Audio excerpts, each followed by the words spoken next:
ज्ञान ध्यान किस कर्म न जाना, सार न जाना तेरी। सब ते वड्डा सतगुर नानक, बिन फल राखी मेरी। ज्ञान अंजन गुर दिया, अज्ञान अंधेर विनाश। हर कृपा ते संत भेटिया, नानक मन प्रगास। मैं मूर्ख की केतक बात है, कोट पराधी तरिया रे।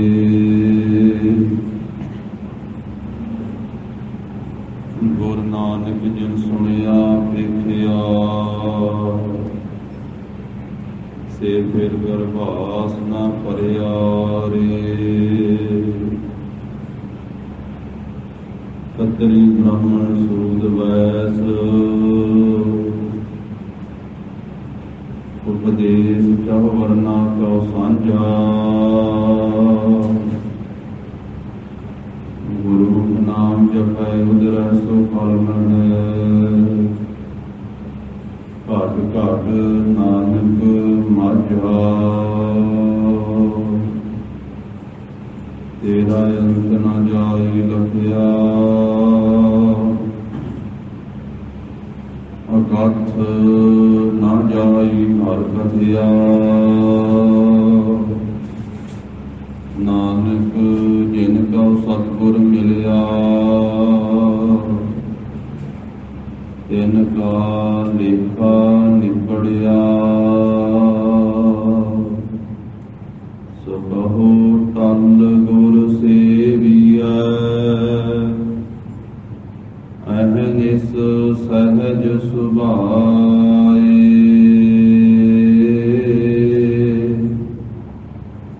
दर्शन परसे आए गुरु कै,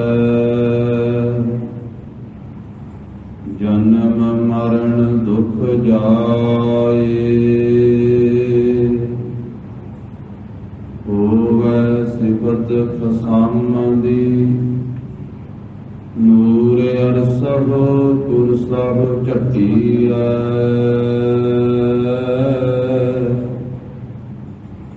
तुध डिठे सच्चे पातशाह, मर जन्म जन्म दी कटिया। सज्जन सच्चा पातशाह, सिर साहा दै साहो। जिस पास बैठिया सोहिया, सबना गावे साहो। सतनाम श्री वाहिगुरु साहिब जी। सुन स्वामी अरदास हमारी, पूछो साच विचारो।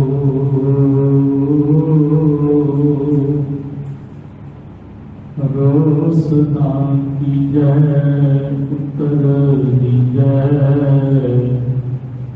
क्यों पाइयै गुर द्वारो।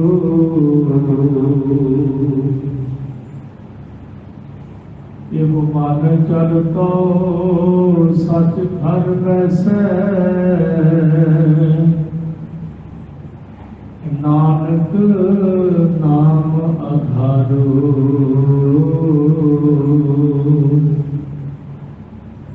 आपे मेल मिलाए करता, लगे साच प्यारो। एहो मन चलतो सच घर बैसै, नानक नाम आधारो।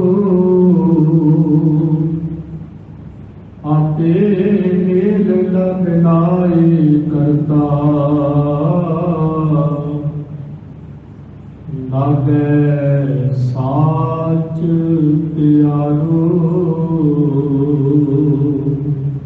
ਵਾਹਿਗੁਰੂ ਜੀ ਕਾ ਖਾਲਸਾ ਵਾਹਿਗੁਰੂ ਜੀ ਕੀ ਫਤਿਹ। ਪਤਿਤ ਪਾਵਨ ਭਗਤ ਵਤਸਲ ਅੰਤਰਜਾਮੀ ਕਿਰਪਾ ਦੇ ਖਜ਼ਾਨੇ ਤਖਤ ਚੌਰ ਛਤਰ ਦੇ ਮਾਲਕ ਦਸਾਂ ਪਾਤਸ਼ਾਹੀਆਂ ਦੀ ਜੋਤ ਸ਼ਬਦ ਗੁਰੂ ਬਾਣੀ ਗੁਰੂ ਸਮਰੱਥ ਸਤਿਗੁਰੂ ਧੰਨ ਸ੍ਰੀ ਗੁਰੂ ਗ੍ਰੰਥ ਸਾਹਿਬ ਜੀ ਮਹਾਰਾਜ ਸਤਿਗੁਰਾਂ ਦੀ ਅਪਰ ਅਪਾਰ ਕਿਰਪਾ ਰਹਿਮਤ ਦਾ ਸਦਕਾ ਜਗਤ ਗੁਰੂ ਜਾਹਰ ਪੀਰ ਜਗਤਪੁਰ ਬਾਬਾ ਧੰਨ ਧੰਨ ਸ੍ਰੀ ਗੁਰੂ ਨਾਨਕ ਦੇਵ ਸਾਹਿਬ ਜੀ ਮਹਾਰਾਜ ਸਤਿਗੁਰਾਂ ਦੇ ਪਾਵਨ ਅਸਥਾਨ ਸੱਚਖੰਡ ਦਰਬਾਰ ਗੁਰਦੁਆਰਾ ਸ੍ਰੀ ਬੇਰ ਸਾਹਿਬ ਜੀ ਵਿਖੇ ਅੰਮ੍ਰਿਤ ਵੇਲੇ ਦੇ ਸਜੇ ਹੋਏ ਸੁੰਦਰ ਦੀਵਾਨ ਦੀ ਹਾਜ਼ਰੀ ਭਰ ਰਹੀ ਗੁਰੂ ਕੀ ਸਾਚੀ ਨਿਵਾਜੀ ਹੋਈ ਸਾਧ ਸੰਗਤ ਜੀਓ। ਮਹਾਰਾਜ ਸਾਹਿਬ ਜੀ ਨੇ ਕਿਰਪਾ ਕੀਤੀ ਹੈ, ਸਤ ਸੰਗਤ ਦਾ ਅਮੋਲਕ ਸੁਭਾਗਾ ਸਮਾਂ ਬਖਸ਼ਿਸ਼ ਕੀਤਾ ਹੈ। ਗਰੀਬ ਨਵਾਜ ਸਤਿਗੁਰੂ ਜੀ ਲੜੀਵਾਰ ਰੂਪ ਵਿੱਚ ਸਿੱਧ ਗੋਸ਼ਟ ਬਾਣੀ ਦੁਆਰਾ ਪਾਵਨ ਉਪਦੇਸ਼ ਦੀ ਬਖਸ਼ਿਸ਼ ਕਰ ਰਹੇ ਹਨ। ਇਹ ਸਿੱਧ ਗੋਸ਼ਟ ਬਾਣੀ ਜਿਸ ਦੇ ਅੰਦਰ ਸਿੱਧਾਂ ਵੱਲੋਂ ਮਹਾਰਾਜ ਸਾਹਿਬ ਜੀ ਨੂੰ ਜੋ ਸਵਾਲ ਕੀਤੇ ਗਏ, ਗੁਰੂ ਸਾਹਿਬ ਜੀ ਨੇ ਉਹਨਾਂ ਸਵਾਲਾਂ ਦੇ ਜਵਾਬ ਦਿੱਤੇ, ਪ੍ਰਸ਼ਨਾਂ ਦੇ ਉੱਤਰ ਦਿੱਤੇ। ਤੋ ਇਹ ਐਸੀ ਮਹਾਰਾਜ ਸਾਹਿਬ ਜੀ ਦੀ ਪਵਿੱਤਰ ਅੰਮ੍ਰਿਤ ਬਾਣੀ ਹੈ ਜੋ ਸਿੱਧਾਂ ਦੇ ਸਵਾਲਾਂ ਦਾ ਜਵਾਬ ਹੈ। ਮਹਾਰਾਜ ਸਾਹਿਬ ਜੀ ਨੇ ਜਿਸ ਵੇਲੇ ਸਮੇਰ ਪਰਬਤ ਤੇ ਆਪ ਜੀ ਪਹੁੰਚੇ, ਸਿੱਧਾਂ ਵੱਲੋਂ ਕਈ ਤਰ੍ਹਾਂ ਦੇ ਸਵਾਲ ਆਪ ਜੀ ਨੂੰ ਕੀਤੇ ਗਏ। ਉਹ ਮਹਾਨ ਤਪਸਵੀ ਯੋਗਾ ਅਭਿਆਸੀ ਤੇ ਸਤਿਗੁਰੂ ਗਰੀਬ ਨਵਾਜ ਸੱਚੇ ਪਾਤਸ਼ਾਹ ਜੀ ਨੇ ਉਹਨਾਂ ਸਿੱਧਾਂ ਦੇ ਹਰ ਇੱਕ ਸਵਾਲ ਦਾ ਜਵਾਬ ਦਿੱਤਾ। ਫਿਰ ਇਹ ਅੰਮ੍ਰਿਤ ਬਾਣੀ ਮਹਾਰਾਜ ਸਾਹਿਬ ਜੀ ਨੇ ਸ੍ਰੀ ਕਰਤਾਰਪੁਰ ਸਾਹਿਬ ਦੇ ਵਿੱਚ ਆਪਣੇ ਅਨੰਦ ਪਿਆਰੇ ਸਿੱਖ ਸੇਵਕ ਬਾਬਾ ਲਹਿਣਾ ਜੀ ਅਤੇ ਬਾਬਾ ਬੁੱਢਾ ਸਾਹਿਬ ਜੀ ਦੀ ਬੇਨਤੀ ਕਰਨ ਤੋਂ ਸ੍ਰੀ ਕਰਤਾਰਪੁਰ ਸਾਹਿਬ ਨਗਰੀ ਦੇ ਵਿੱਚ ਅੰਮ੍ਰਿਤ ਬਾਣੀ ਉਚਾਰਨ ਕਰਕੇ ਸਤਿਗੁਰੂ ਜੀ ਨੇ ਦੱਸਿਆ ਕਿ ਸਿੱਧਾਂ ਵੱਲੋਂ ਇਹ ਸਾਨੂੰ ਸਵਾਲ ਕੀਤੇ ਗਏ ਸਨ, ਉਹਨਾਂ ਦੇ ਇਹ ਅਸੀਂ ਉੱਤਰ ਦਿੱਤੇ।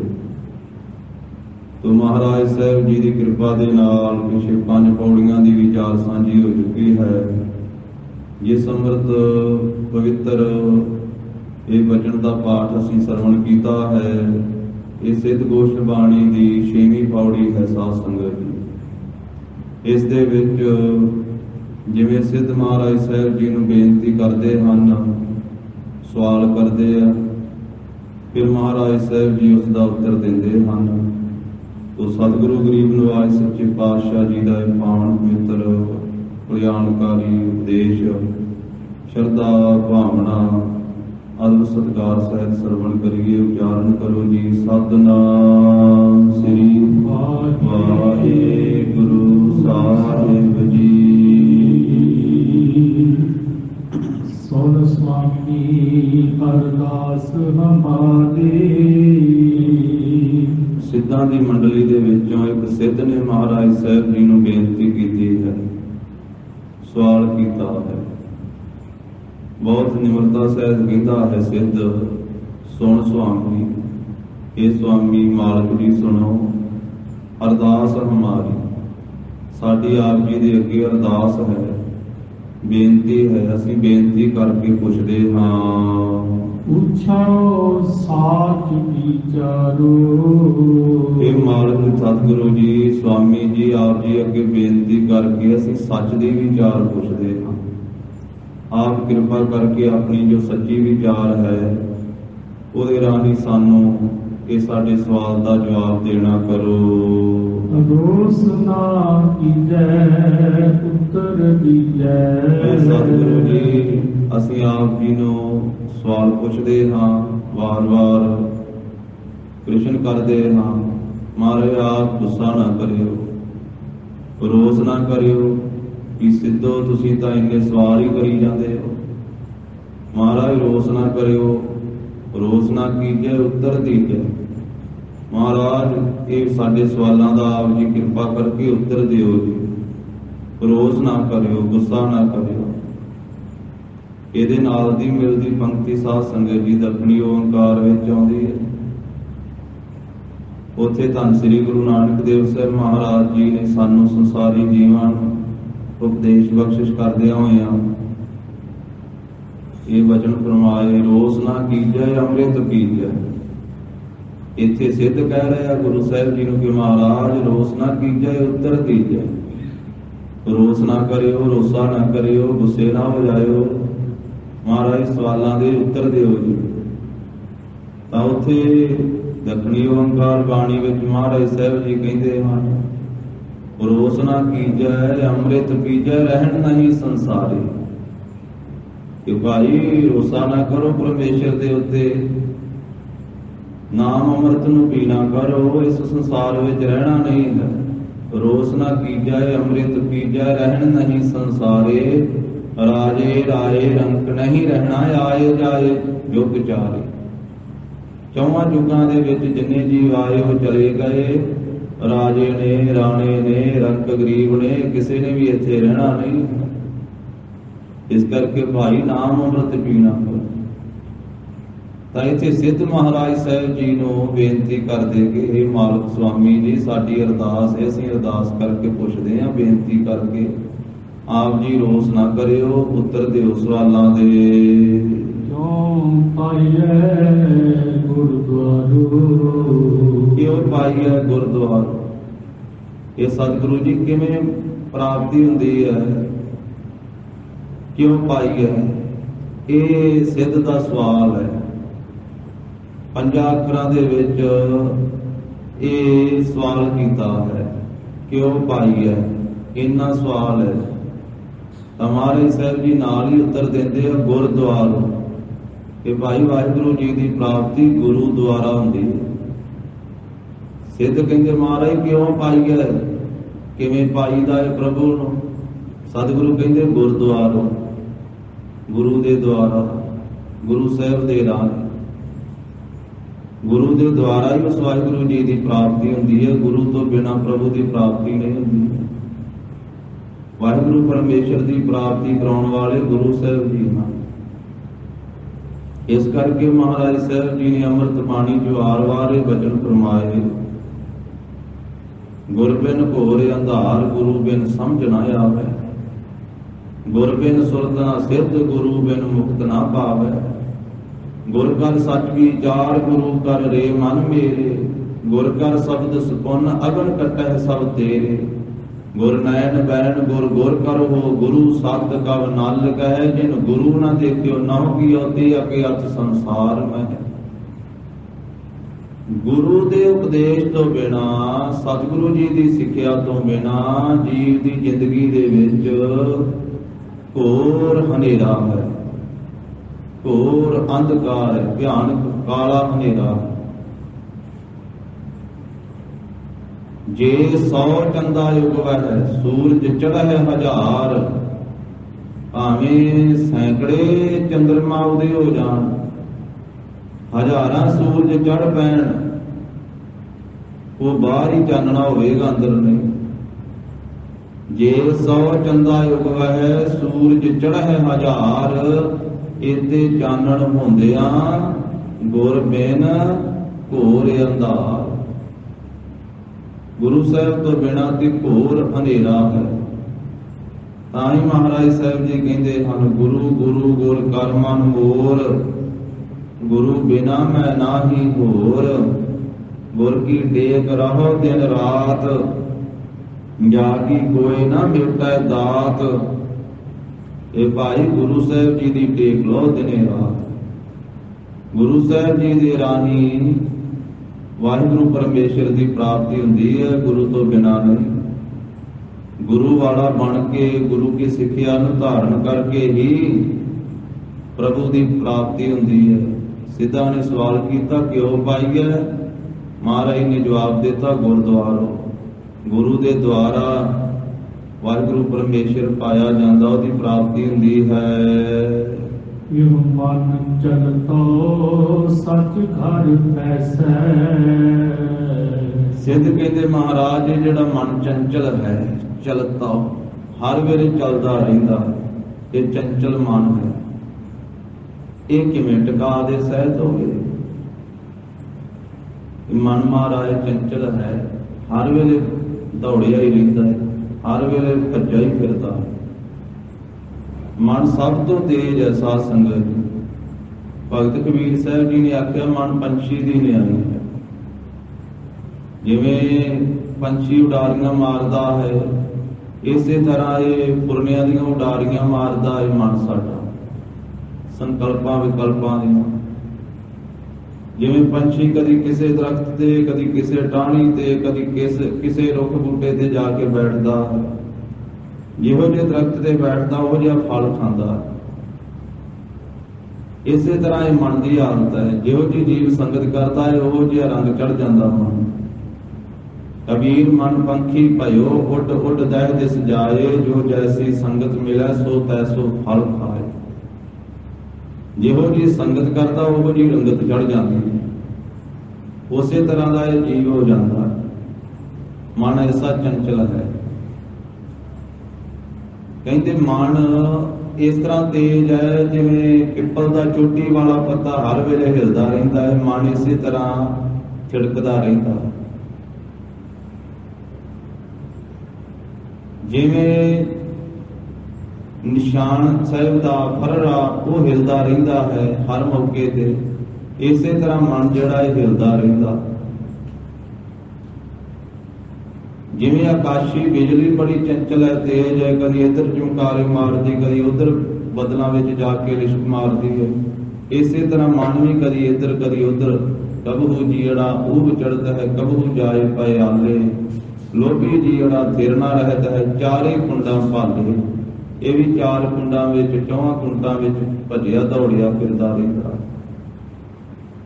जिवें कछू दी सिरी चंचल मनी है, कदी वो अपने अंदर कर लेंदा है, कदी बाहर कढ़ लेंदा है। इसी तरह मन की हालत है। जिवें दीवे दी लाट, दीवे दी चोटी वो हिलदी रहिंदी है हर वेले, एक थां ते खलोंदी नहीं है। इसी तरह मन भी एक थां ते टिकदा नहीं, ये भी डावाडोल होया रहिंदा। ये मन दीयां बिरतियां, ये मन की हालत है। चल दल पत्थर पटाक पट दामन कश्यप माथ, भूत दीप दीपक सिखाइयो मन बिरत अनाथ। तां सिद्ध महाराज साहब जी नूं बेनती करदे हो, मन चलता महाराज ये मन चंचल जिहड़ा है, ये चंचल मन सच घर बैसा है। ये सच्चे घर दे विच किवें बैठ सकदा है, सच्चे घर दे विच किवें टिक सकदा है, ये मन टिका दे विच किवें आ सकदा है। नानक नाम आधारो। ते धन श्री गुरु नानक देव साहब महाराज सिद्धां नूं इस सवाल का उत्तर दिंदे कि मन किवें टिकेगा। गरीब नवाज साहब कहंदे नानक नाम ही आधारो। सिद्धो नाम का आधार लिया, नाम का आसरा लिया, ये मन टिक सकता। मन आसरे तो बिना नहीं टिक सकता। मन नूं आसरा चाहिए, ते आसरा किहड़ा चाहिए? नाम का आसरा, नाम का आधार चाहिए। जिस वेले नाम दे नाल जुड़ेगा जीव, तां फिर ये चंचल मन, ये तेज मन, ये भजन दौड़न वाला मन टिक जाएगा। ये नाम के आधार नाल टिकना मन, नाम तो बिना नहीं। नाम के आसरे नाल ही ये मन सच्चे घर सत संगत दे विच बैठ जाएगा। सच्चे घर अंतर्मुख इस रूप रूपी घर दे विच बैठ जाएगा, टिका दे सहत हो जाएगा। आपे मेल बिनाए करता। फिर सिद्धा ने सवाल किया, महाराज करता पुरख अपने मेल विच किवें मिलावे? जो करता है सृष्टि नूं पैदा करनारा, वो अपने मेल दे विच जीव नूं किवें मिलाउंदे? ये किरपा करके दसो जी। ਲਾਗੈ ਸਾਚ ਪਿਆਰੋ। ਇਸ ਸਵਾਲ ਦਾ ਜਵਾਬ ਦਿੰਦੇ ਧੰਨ ਸ੍ਰੀ ਗੁਰੂ ਨਾਨਕ ਦੇਵ ਸਾਹਿਬ ਮਹਾਰਾਜ ਕਹਿੰਦੇ, ਸਿੱਧੋ ਉਹ ਵਾਹਿਗੁਰੂ ਪਰਮੇਸ਼ਰ ਆਪਣੇ ਮੇਲ ਵਿੱਚ ਜੀਵ ਨੂੰ ਉਦੋਂ ਮਿਲਾਉਂਦੇ ਆ ਜਦੋਂ ਇਸ ਜੀਵ ਦਾ ਸੱਚ ਦੇ ਨਾਲ ਪਿਆਰ ਲੱਗ ਜਾਵੇ। ਜਦੋਂ ਸੱਚੇ ਨਾਮ ਦੇ ਨਾਲ ਇਹਦਾ ਪਿਆਰ ਲੱਗਦਾ, ਗੁਰੂ ਕੇ ਸੱਚੇ ਉਪਦੇਸ਼ ਦੇ ਨਾਲ ਇਸ ਜੀਵ ਦਾ ਪਿਆਰ ਪੈਂਦਾ, ਜਦੋਂ ਸੱਚ ਨਾਲ ਪਿਆਰ ਪੈਂਦਾ ਹੈ ਤੇ ਫਿਰ ਵਾਹਿਗੁਰੂ ਪਰਮੇਸ਼ਰ ਆਪਣੇ ਨਾਲ ਇਸ ਜੀਵ ਨੂੰ ਮੇਲ ਲੈਂਦੇ, ਅਭੇਦ ਕਰ ਲੈਂਦੇ ਹਨ। ਹਾਟੀ ਬਾਟੀ ਰਹੇ ਗਰਾਲੇ। ਹੁਣ ਇਹ ਗੋਰਖਨਾਥ ਦਾ ਚੇਲਾ ਲੋਹਾਰੀ ਪਾਸਿੱਧ ਉਹ ਸਵਾਲ ਕਰਦਾ, 7ਵੀਂ ਪੌੜੀ ਆਰੰਭ ਹੁੰਦੀ ਹੈ। ਲੋਹਾਰੀ ਪਾਸਿੱਧ ਨੇ ਆਖਿਆ ਕਿ ਸਾਡਾ ਜੋਗੀਆਂ ਦਾ ਜੋ ਮਤ ਹੈ ਮਹਾਰਾਜ ਜੀ, ਅਸੀਂ ਇਸ ਤਰ੍ਹਾਂ ਰਹਿੰਦੇ ਹਾਂ, ਹਾਟੀ ਬਾਟੀ ਰਹਿ ਨਿਰਾਲੇ। ਅਸੀਂ ਹੱਟੀਆਂ ਤੋਂ ਵੀ ਨਿਰਾਲੇ ਹੀ ਰਹਿੰਦੇ ਹਾਂ ਤੇ ਬਾਟੀ ਵਾਟਾਂ ਤੋਂ ਰਸਤਿਆਂ ਤੋਂ ਵੀ ਨਿਆਰੇ ਹੀ ਰਹਿੰਦੇ। ਅਸੀਂ ਬਾਜ਼ਾਰਾਂ ਵਿੱਚ ਨਹੀਂ ਜਾਂਦੇ, ਹੱਟੀਆਂ ਦੁਕਾਨਾਂ ਤੇ ਨਹੀਂ ਜਾਂਦੇ ਤੇ ਬਾਟੀ ਰਸਤਿਆਂ ਤੇ ਨਹੀਂ ਤੁਰਦੇ, ਰਸਤਿਆਂ ਤੋਂ ਵੀ ਨਿਆਰੇ ਹੀ ਰਹਿੰਦੇ। ਭਾਵ ਅਸੀਂ ਪਹਾੜਾਂ ਤੇ ਰਹਿੰਦੇ ਹਾਂ, ਜੰਗਲਾਂ ਵਿੱਚ ਰਹਿੰਦੇ। ਅਸੀਂ ਘਰਾਂ ਦੇ ਵਿੱਚ ਨਹੀਂ ਜਾਂਦੇ, ਬਾਜ਼ਾਰਾਂ ਦੇ ਵਿੱਚ ਨਹੀਂ ਜਾਂਦੇ, ਜਿੱਥੇ ਬਹੁਤਾ ਇਕੱਠ ਹੈ ਉੱਥੇ ਨਹੀਂ ਜਾਂਦੇ। ਹਾਟੀ ਬਾਟੀ ਰਹਿ ਨਿਰਾਲੇ। ਹੱਟੀਆਂ ਤੋਂ, ਬਾਟੀ ਰਸਤਿਆਂ ਤੋਂ ਨਿਰਾਲੇ ਵੱਖਰੇ ਹੋ ਕਰਕੇ ਰਹਿੰਦੇ ਹਾਂ। ਇਸੇ ਤਰ੍ਹਾਂ ਹਾਟੀ ਨਾਮ ਹੈ ਸੋਨੇ ਦਾ, ਬਾਟੀ ਨਾਮ ਹੈ ਚਾਂਦੀ ਦਾ। ਅਸੀਂ ਸੋਨੇ ਤੇ ਚਾਂਦੀ ਤੋਂ ਵੀ ਨਿਰਾਲੇ ਹੋ ਕਰਕੇ ਵੱਖਰੇ ਹੋ ਕੇ ਰਹਿੰਦੇ। ਸੋਨੇ ਚਾਂਦੀ ਨੂੰ ਵੀ ਅਸੀਂ ਹੱਥ ਨਹੀਂ ਲਾਉਂਦੇ ਹਾਂ। ਰੁੱਖ ਬਿਰਖ ਉਦਿਆਨੇ। ਅਸੀਂ ਮਹਾਰਾਜ ਰੁੱਖਾਂ ਦੇ ਹੇਠਾਂ ਰਹਿੰਦੇ ਹਾਂ, ਬਿਰਖਾਂ ਦੇ ਹੇਠਾਂ ਰਹਿੰਦੇ ਹਾਂ, ਉਦਿਆਨੇ ਜੰਗਲ ਦੇ ਵਿੱਚ ਰਹਿੰਦੇ। ਰੁੱਖ ਜਿਹੜੇ ਜੰਗਲਾਂ ਦੇ ਵਿੱਚ ਪੈਦਾ ਹੋਏ ਆ, ਰੁੱਖੇ ਰੁੱਖ ਜਿਨ੍ਹਾਂ ਨੂੰ ਪਾਣੀ ਨਹੀਂ ਦਿੱਤਾ ਜਾਂਦਾ ਹੈ, ਕੁਦਰਤੀ ਤੌਰ ਤੇ ਮੀਂਹ ਪਵੇ ਤੇ ਪਾਣੀ ਮਿਲਦਾ ਹੈ, ਜਿਨ੍ਹਾਂ ਨੂੰ ਲਾਇਆ ਨਹੀਂ ਗਿਆ, ਕੁਦਰਤੀ ਤੌਰ ਤੇ ਆਪਣੇ ਆਪ ਉੱਗੇ ਹਨ ਪਹਾੜਾਂ ਦੇ ਉੱਤੇ, ਜੰਗਲਾਂ ਦੇ ਵਿੱਚ। ਉਹ ਰੁੱਖ ਤੇ ਬਿਰਖ ਜਿਹੜੇ ਬਾਗਾਂ ਦੇ ਵਿੱਚ ਲਾ ਕੇ ਆਪ ਤੇ ਜਿਨ੍ਹਾਂ ਦੀ ਪਾਲਣਾ ਕੀਤੀ ਗਈ। ਅਸੀਂ ਰੁੱਖਾਂ ਦੇ ਹੇਠਾਂ ਤੇ ਬਿਰਖਾਂ ਦੇ ਹੇਠਾਂ ਰਹਿੰਦੇ, ਉਦਿਆਨੇ ਜੰਗਲ ਦੇ ਵਿੱਚ ਰਹਿੰਦੇ। ਇਸ ਤਰ੍ਹਾਂ ਦਾ ਸਾਡਾ ਮਤ ਹੈ ਜੋਗੀਆਂ ਦਾ ਵੀ ਕਦੀ ਕਿਸੇ ਦਰਖਤ ਦੇ ਹੇਠਾਂ ਦੁਪਹਿਰਾ ਕੱਟਿਆ, ਰਾਤ ਕਿਸੇ ਦਰਖਤ ਦੇ ਹੇਠਾਂ ਕੱਟੀ, ਅਗਲਾ ਦਿਨ ਕਿਸੇ ਦਰਖਤ ਦੇ ਹੇਠਾਂ। ਇਸ ਤਰ੍ਹਾਂ ਅਸੀਂ ਜੰਗਲ ਦੇ ਵਿੱਚ ਉਪਰਾਮ ਰਹਿੰਦੇ ਹਾਂ ਤੇ ਹੱਟੀਆਂ ਤੋਂ, ਰਸਤਿਆਂ ਤੋਂ, ਸੋਨੇ ਚਾਂਦੀ ਤੋਂ ਵੀ ਨਿਆਰੇ ਹੋ ਕਰਕੇ ਜੰਗਲ ਦੇ ਵਿੱਚ ਹੀ ਇਸੇ ਤਰ੍ਹਾਂ ਉਪਰਾਮਤਾ ਦਾ ਜੀਵਨ ਬਤੀਤ ਕਰਦੇ ਹਾਂ। ਕੰਦ ਮੂਲ ਆਹਾਰੋ ਖਾਈਐ। ਤੇ ਅਸੀਂ ਫਿਰ ਸਾਡਾ ਆਹਾਰ ਵੀ ਇਸ ਤਰ੍ਹਾਂ ਦਾ ਹੈ ਮਹਾਰਾਜ, ਅਸੀਂ ਕੰਦ ਮੂਲ ਦਾ ਆਹਾਰ ਖਾਂਦੇ ਹਾਂ, ਭੋਜਨ ਖਾਂਦੇ। ਕੰਦ ਮੂਲ ਇੱਕ ਤਰ੍ਹਾਂ ਦਾ ਫਲ ਹੈ, ਮਹਾਂਪੁਰਖਾਂ ਨੇ ਦੱਸਿਆ। ਕੰਦ ਮੂਲ ਕਹਿੰਦੇ ਜਿੱਡੀ ਕਾ ਪਾਤੀ ਹੁੰਦੀ ਨਾ, ਇਹਦੇ ਵਰਗਾ ਹੀ ਹੁੰਦਾ ਤੇ ਏਡਾ ਕੀ ਹੁੰਦਾ। ਤੇ ਜਿਸ ਤਰ੍ਹਾਂ ਮੱਕੀ ਦਾ ਆਟਾ ਹੁੰਦਾ ਹੈ ਪੀਲੇ ਜਿਹੇ ਰੰਗ ਦਾ, ਇਸ ਤਰ੍ਹਾਂ ਦਾ ਉਹਦਾ ਰੰਗ ਹੁੰਦਾ ਹੈ ਫਲ ਦਾ, ਉਹਨੂੰ ਕੰਦ ਮੂਲ ਆਖਿਆ। ਫਿਰ ਇਸੇ ਤਰ੍ਹਾਂ ਕੰਦ ਜਿਹੜਾ ਉਹ ਦਰਖਤਾਂ ਨੂੰ ਲੱਗਣ ਵਾਲਾ, ਤੇ ਮੂਲ ਜਿਹੜਾ ਮੁੱਢਾਂ ਵਿੱਚ ਹੋਣ ਵਾਲਾ, ਜਿਵੇਂ ਮੂਲੀਆਂ, ਗਾਜਰਾਂ ਧਰਤੀ ਤੇ ਮਿਲਦੀਆਂ। ਇਸ ਤਰ੍ਹਾਂ ਦੇ ਅਸੀਂ ਜੰਗਲੀ ਫਲ ਜਿਹੜੇ ਹਨ ਉਹਨਾਂ ਨੂੰ ਜੰਗਲ ਦੇ ਵਿੱਚੋਂ, ਪਹਾੜਾਂ ਦੇ ਵਿੱਚੋਂ ਹੀ ਪੁੱਟ ਕਰਕੇ ਖਾ ਲੈਂਦੇ ਹਾਂ। ਸਾਡਾ ਇਸ ਤਰ੍ਹਾਂ ਦਾ ਭੋਜਨ ਹੈ।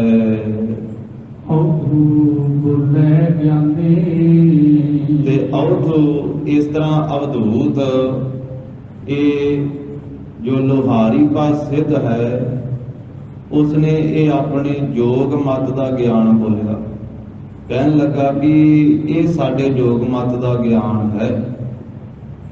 ਅਸੀਂ ਇਸ ਤਰ੍ਹਾਂ ਆਪਣੇ ਗਿਆਨ ਨੂੰ ਕਥਨ ਕਰਦੇ ਹਾਂ, ਆਪਣੇ ਯੋਗ ਮਤ ਦੇ ਗਿਆਨ ਦਾ ਕਥਨ ਕਰਦੇ ਹਾਂ ਤੇ ਜੋਗੀ ਬਣਦੇ ਹਾਂ ਇਸ ਤਰ੍ਹਾਂ ਦੀ ਕਿਰਿਆ ਕਰਨ ਦੇ ਨਾਲ।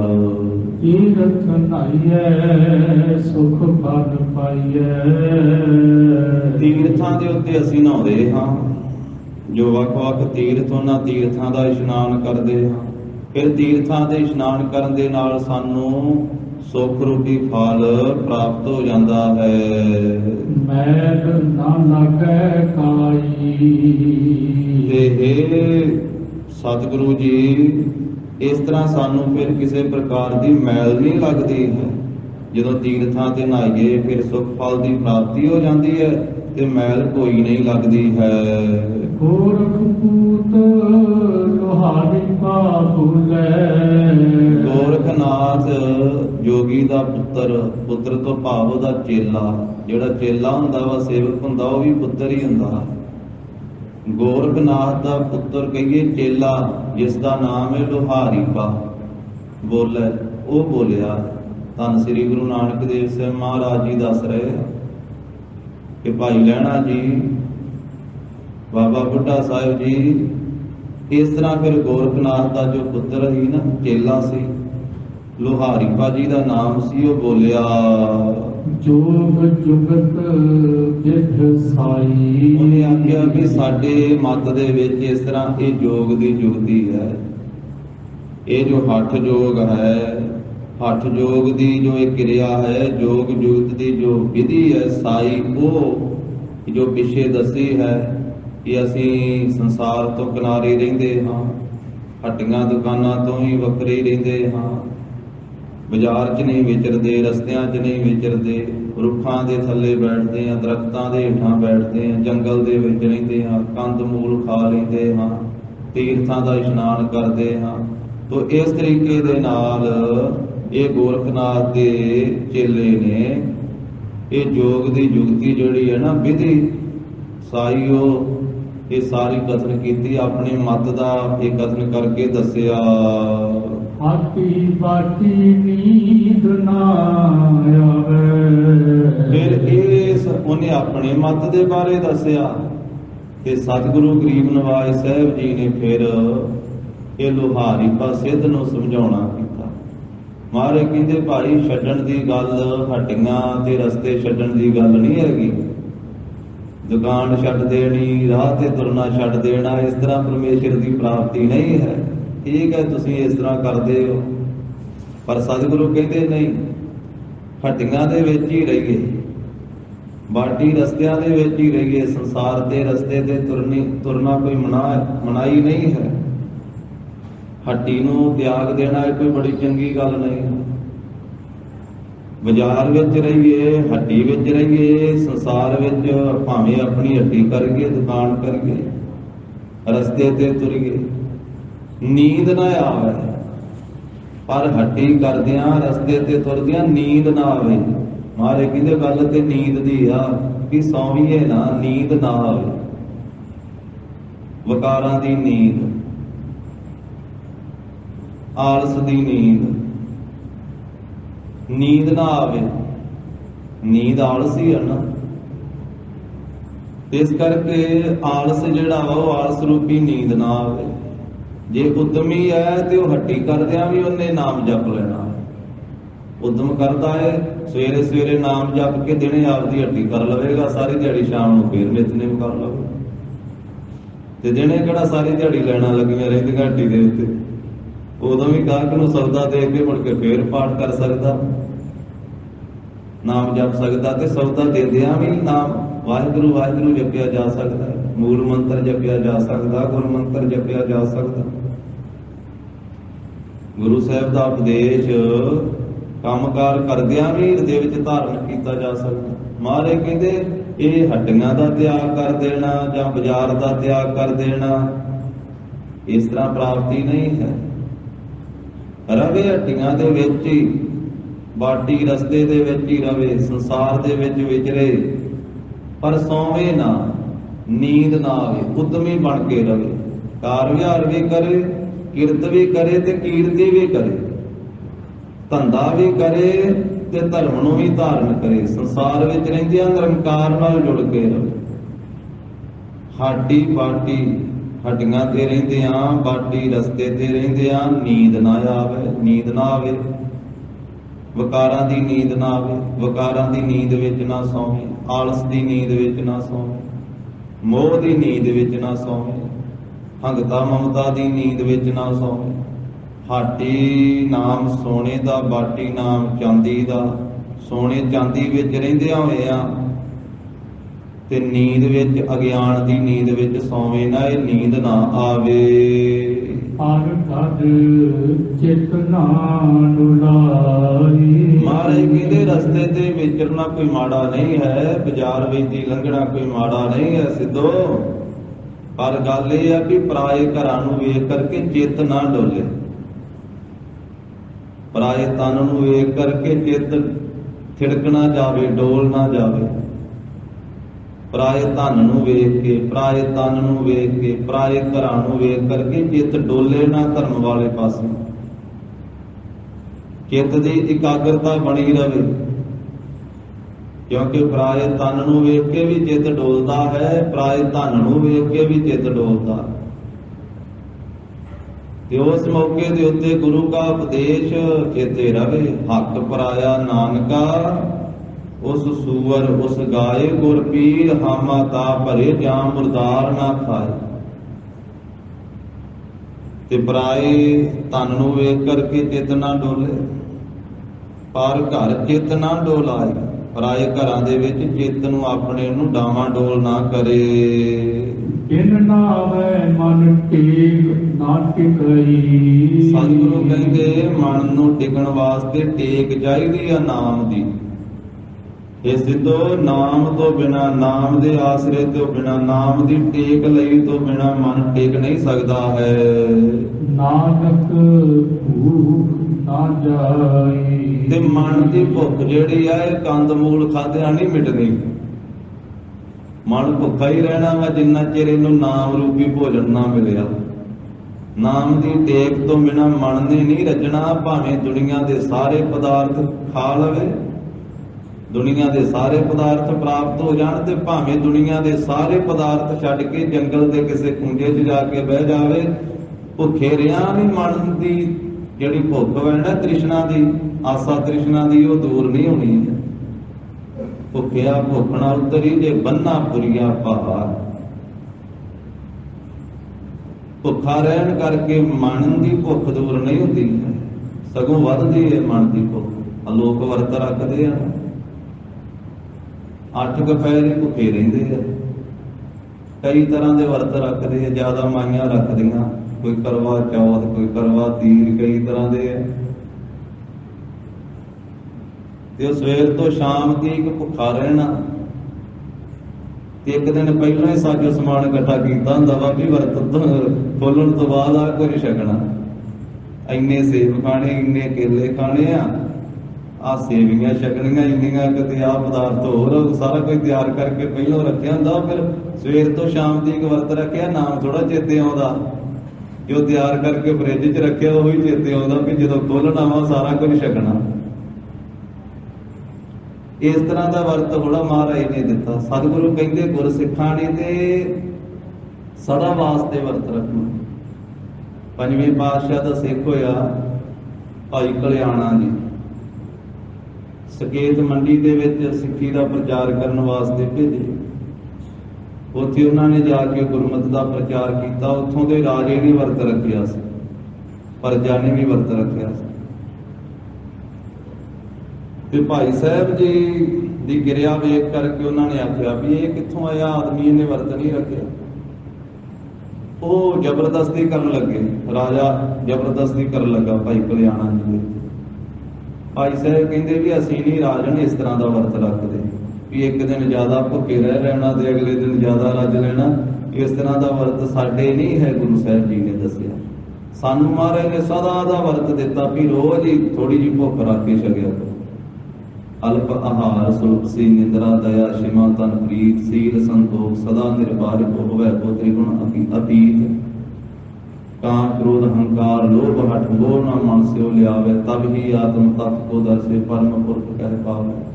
ਇਹ ਭਾਵੇਂ 10ਵੇਂ ਪਾਤਸ਼ਾਹ ਜੀ ਦੇ ਵਚਨ। ਇਹ ਮਹਾਰਾਜ ਨੇ ਐਸਾ ਸਾਨੂੰ ਵਰਤ ਦਿੱਤਾ, ਅਲਪ ਆਹਾਰ, ਥੋੜਾ ਖਾਣਾ, ਥੋੜਾ ਸੋਣਾ। बाद ਵਿੱਚ ਉਹਨਾਂ ਨੇ ਉਹ ਮੂਰਤੀਆਂ ਦੀ ਪੂਜਾ ਕਰਦੇ ਸੀ, ਦੇਵੀ ਦੇਵਤਿਆਂ। ਕਹਿਣ ਲੱਗੇ ਵੀ ਚਰਨਾ ਮੇਰੇ ਤੇ ਲਾਓ, ਤੇ ਭਾਈ ਸਾਹਿਬ ਕਹਿੰਦੇ ਮੈਂ ਨਹੀਂ ਪੱਥਰਾਂ ਦਾ ਪਾਣੀ ਪੀਂਦਾ। ਉਹ ਹੁਣ ਦੇਵੀ ਦੇਵਤੇ ਕਹਿੰਦੇ ਸੀ ਉਹ ਮੂਰਤੀਆਂ ਬਣਾਈਆਂ ਹੋਈਆਂ, ਤੇ ਭਾਈ ਕਲਿਆਣਾ ਜੀ ਕਹਿੰਦੇ ਮੈਂ ਨਹੀਂ ਪੱਥਰ ਦਾ ਪਾਣੀ ਪੀਣਾ। ਉਹ ਕਹਿੰਦੇ ਵੀ ਇਹ ਸਿੱਖ ਨਰਾਦਰੀ ਕਰਦਾ ਵਾ, ਇਹਦੀ ਲੱਤ ਵੱਢ ਦਿਓ, ਇਹਨੂੰ ਪਤਾ ਲੱਗੇ। ਜਦੋਂ ਸਿਪਾਹੀ ਭਾਈ ਕਲਿਆਣਾ ਜੀ ਦੀ ਲੱਤ ਵੱਢਣ ਲੱਗੇ ਨਾ, ਤੇ ਧੰਨ ਸ੍ਰੀ ਗੁਰੂ ਅਰਜਨ ਦੇਵ ਸਾਹਿਬ ਮਹਾਰਾਜ ਦਾ ਧਿਆਨ ਧਰਿਆ ਵੀ ਮਹਾਰਾਜ ਤੁਸੀਂ ਭੇਜਿਆ ਇੱਥੇ ਸਿੱਖੀ ਦਾ ਪ੍ਰਚਾਰ ਪ੍ਰਸਾਰ ਕਰਨ ਵਾਸਤੇ, ਤੇ ਤੁਸੀਂ ਰੱਖਿਆ ਕਰਨੀ। ਹਾਲੇ ਉਹ ਤਿਆਰੀ ਕਰ ਰਿਹਾ ਸੀ ਲੱਤ ਵੱਢਣ ਦੀ। ਰਾਜਾ ਕਹਿੰਦਾ ਇਹਨੂੰ ਪਤਾ ਲੱਗੇਗਾ ਇਹਨੇ ਠਾਕੁਰਾਂ ਦਾ ਚਰਨਾਮ੍ਰਿਤ ਨਹੀਂ ਲਿਆ, ਉਲਟਾ ਪੱਥਰ ਆਖਿਆ। ਭਾਈ ਸਾਹਿਬ ਕਹਿੰਦੇ ਵੀ ਸਾਡੇ ਗੁਰੂ ਸਾਹਿਬ ਦਾ ਬਚਨ ਹੈ, ਮੈਂ ਆਪਣੇ ਕੋਲੋਂ ਥੋੜਾ ਕਹਿਤਾ। ਸਾਡੇ ਪੰਜਵੇਂ ਪਾਤਸ਼ਾਹ ਜੀ ਨੇ ਬਚਨ ਕਿਹਾ, ਜੋ ਪਾਥਰ ਕੀ ਪਾਈ ਪਾਏ ਤਿਸ ਕੀ ਘਾਲ ਅਜਾਈ ਜਾਏ। ਇਹ ਜੋ ਪੱਥਰ ਦੇ ਪੈਰੀ ਪੈਂਦਾ ਵਾ ਉਹਦੀ ਘਾਲ ਘਾਲੀ ਹੋਈ ਨਿਸਫਲ ਜਾਂਦੀ ਹੈ, ਅਜਾਈ ਜਾਂਦੀ। ਜਦੋਂ ਕੱਟਣ ਲੱਗੇ ਲੱਤ, ਉਹ ਐਸੀ ਕਲਾ ਵਰਤੀ ਕਿ ਰਾਜਾ ਬੇਹੋਸ਼ ਹੋ ਕੇ ਡਰਮ ਕਰਕੇ ਥੱਲੇ ਡਿੱਗ ਪਿਆ। ਰਾਜਾ ਜਦੋਂ ਡਿੱਗ ਪਿਆ ਤੇ ਇਧਰੋਂ ਸਾਰੇ ਹਟ ਕੇ ਰਾਜੇ ਦੇ ਦਿਵਾਲੇ ਹੋ ਗਏ। ਉਹਨੂੰ ਲਿਆ ਕੇ ਪਾਣੀ ਪਿਆਉਣ ਲੱਗੇ, ਪੱਖੀ ਝੱਲਣ ਲੱਗੇ, ਵੀ ਰਾਜਾ ਜੀ ਬੇਹੋਸ਼ ਹੋ ਗਏ। ਕਿੰਨੇ ਚਿਰ ਬਾਅਦ ਰਾਜੇ ਨੂੰ ਹੋਸ਼ ਆਈ। ਉਹਨੇ ਆਖਿਆ ਕਿਤੇ ਲੱਤ ਕੱਟ ਤਾਂ ਨਹੀਂ ਦਿੱਤੀ ਉਸ ਵਿਦੇਸ਼ੀ ਦੀ? ਕਹਿੰਦੇ ਜੀ ਨਹੀਂ। ਫਿਰ ਸਾਰਿਆਂ ਨੇ ਤਰਲੇ ਕੀਤੇ, ਬੇਨਤੀਆਂ ਕੀਤੀਆਂ ਰਾਜੇ ਨੇ। ਭਾਈ ਸਾਹਿਬ ਕਹਿੰਦੇ ਕਿ ਮਹਾਰਾਜ ਦੀ ਸਿੱਖੀ ਧਾਰਨ ਕਰੋ ਗੁਰੂ ਸਾਹਿਬ ਜੀ। ਫਿਰ ਉਹਨਾਂ ਗੁਰੂ ਸਾਹਿਬ ਜੀ ਦੇ ਪਾਸ ਆਉਣਾ ਕੀਤਾ। ਭਾਈ ਕਲਿਆਣਾ ਜੀ ਨਾਲ ਲੈ ਕੇ ਆਏ। ਰਾਜਾ ਵੀ ਆਇਆ ਸਕੇਤ ਮੰਡੀ ਦਾ, ਉਥੋਂ ਦੇ ਲੋਕ ਵੀ ਆਏ। ਪੰਜਵੇਂ ਪਾਤਸ਼ਾਹ ਮਹਾਰਾਜ ਸਾਹਿਬ ਜੀ ਦੇ ਆ ਕੇ ਦਰਸ਼ਨ ਕੀਤੇ। ਜਦੋਂ ਇੱਥੇ ਆਏ ਸੀ ਤੇ ਇੱਥੇ ਮਹਾਰਾਜ ਦੀ ਹਾਜ਼ਰੀ ਦੇ ਵਿੱਚ ਦੱਖਣੀ ਓੰਕਾਰ ਬਾਣੀ ਦਾ ਪਾਠ ਹੋ ਰਿਹਾ ਸੀ, ਜੋ ਇਹ ਸਿੱਧ ਗੋਸ਼ਟ ਤੋਂ ਪਹਿਲੀ ਬਾਣੀ ਹੈ ਦੱਖਣੀ ਓੰਕਾਰ। ਤੇ ਉਹਦੇ ਚ ਵਚਨ ਆ ਰਿਹਾ ਸੀ ਪੰਕਤੀ ਕਿ ਲੇਖ ਨਾ ਮਿਟਾਈ ਹੈ ਸਕੀ ਜੋ ਲਿਖਿਆ ਕਰਤਾਰ। ਜਦੋਂ ਇਹ ਪੰਕਤੀ ਸੁਣੀ ਤੇ ਰਾਜੇ ਦੇ ਮਨ ਵਿੱਚ ਖਿਆਲ ਆਇਆ ਤੇ ਉਹਨੇ ਬੇਨਤੀ ਕੀਤੀ ਪੰਜਵੇਂ ਪਾਤਸ਼ਾਹ ਨੂੰ, ਮਹਾਰਾਜ ਕਿ ਮੈਂ ਹੁਣੇ ਹੀ ਆ ਪੰਕਤੀ ਸੁਣੀ ਹੈ ਬਾਣੀ ਦੀ ਵੀ ਲੇਖ ਨਹੀਂ ਮਿਟਦਾ ਹੈ ਜਿਹੜਾ ਕਰਤਾਰ ਨੇ ਲਿਖ ਦਿੱਤਾ, ਫਿਰ ਮੇਰਾ ਆਪ ਜੀ ਦੇ ਪਾਸ ਆਉਣ ਦਾ ਕੀ ਲਾਭ ਹੋਇਆ? ਕੋਈ ਵੀ ਲਾਭ ਨਹੀਂ। ਇਹ ਸੰਗਤ ਦਾ ਆਉਣ ਦਾ ਫਿਰ ਕੋਈ ਲਾਭ ਹੀ ਨਹੀਂ। ਜਦੋਂ ਇਹਨਾਂ ਦਾ ਲੇਖ ਜਿਹੜਾ ਲਿਖ ਦਿੱਤਾ ਕਰਤਾਰ ਨੇ ਉਹ ਮਿਟਣਾ ਹੀ ਨਹੀਂਗਾ, ਫਿਰ ਮਹਾਰਾਜ ਆਪ ਜੀ ਦੀ ਸ਼ਰਨ ਵਿੱਚ ਆਉਣ ਦਾ ਤਾਂ ਕੋਈ ਲਾਭ ਹੀ ਨਹੀਂ। ਸਤਿਗੁਰੂ ਕਹਿੰਦੇ ਨਹੀਂ, ਗੁਰੂ ਕੀ ਸ਼ਰਨ ਵਿੱਚ ਆਉਣ ਦਾ ਲਾਭ ਹੈ। ਕਹਿਣ ਲੱਗਾ ਮਹਾਰਾਜ ਮੇਰੇ ਖਿਆਲ ਵਿੱਚ ਨਹੀਂ ਆਇਆ, ਸਮਝ ਨਹੀਂ ਆਈ। ਸਤਿਗੁਰੂ ਕਹਿੰਦੇ ਇੱਥੇ ਰਹਿ ਕੁਝ ਦਿਨ ਫਿਰ ਸਮਝ ਆ ਜਾਏ। ਜਦੋਂ ਰਿਹਾ ਤੇ ਉਸੇ ਰਾਤ ਹੀ ਸੁਪਨਾ ਆਇਆ, ਕਈ ਜਨਮ ਭੋਗੇ, ਫਿਰ ਚੰਡਾਲਾਂ ਦੇ ਘਰ ਵਿੱਚ ਜਨਮ ਹੋ ਗਿਆ, ਤੇ ਫਿਰ ਵੱਡਾ ਹੋਇਆ, ਬਚਪਨ ਗੁਜ਼ਰਿਆ, ਜਵਾਨ ਹੋਇਆ, ਵਿਆਹ ਹੋ ਗਿਆ, ਘਰ ਵਾਲੀ ਆ ਗਈ, ਬੱਚੇ ਬੱਚੀਆਂ ਪੈਦਾ ਹੋ ਗਏ ਕਿੰਨੇ, ਤੇ ਫਿਰ ਬਜ਼ੁਰਗ ਹੋ ਗਿਆ। ਫਿਰ ਕੋਈ ਕਾਰਨ ਬਣਿਆ, ਚੜ੍ਹਾਈ ਕਰ ਗਿਆ, ਘਰ ਵਾਲੀ ਵੀ ਰੋਂਦੀ ਆ, ਬੱਚੇ ਵੀ ਰੋਂਦੇ ਆ, ਰਿਸ਼ਤੇਦਾਰ ਵੀ ਇਕੱਠੇ ਹੋਏ।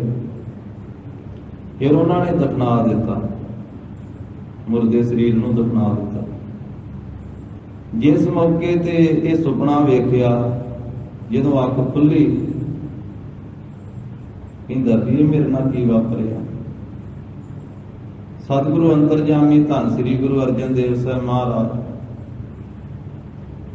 ਫਿਰ ਇਹ ਰਾਜੇ ਨੂੰ ਨਾਲ ਲੈ ਕਰਕੇ ਮਹਾਰਾਜ ਕਹਿੰਦੇ ਵੀ ਚੱਲ ਰਾਜਾ ਸੈਰ ਕਰਕੇ ਆਈਏ, ਤੁਰ ਫਿਰ ਕੇ ਆਈਏ।